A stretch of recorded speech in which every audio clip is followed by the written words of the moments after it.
1918 год, после приезда Виктора Савина в Уссысольск, стал для него годом открытий и начала творческого пути на родной Коми-земле.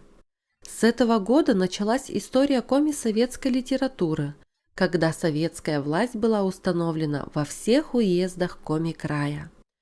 В газете «Зырянская жизнь» впервые было опубликовано стихотворение Виктора Савина «Герцвен» под псевдонимом Нёбдинса Виттер.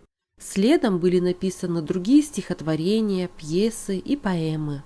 И даже несмотря на то, что в 1919 году Виктора Алексеевича избрали секретарем Уссысольского уездного комитета, получилось у него совмещать работу с редакторством в газете «Зырянская жизнь», литературной и самодеятельной театральной деятельностью. К слову, большинство его работ заключалось в воспевании Октябрьской революции и призыве строить новую счастливую жизнь. Виктор Алексеевич искренне радовался тому, что на его долю выпало счастье одним из первых поэтов провозглашать новые идеи, которые были близки и дороги коми-народу. А его пьесы были составлены так художественно, талантливо и умело, что зритель невольно переносился по ходу игры в действительную обстановку зырян.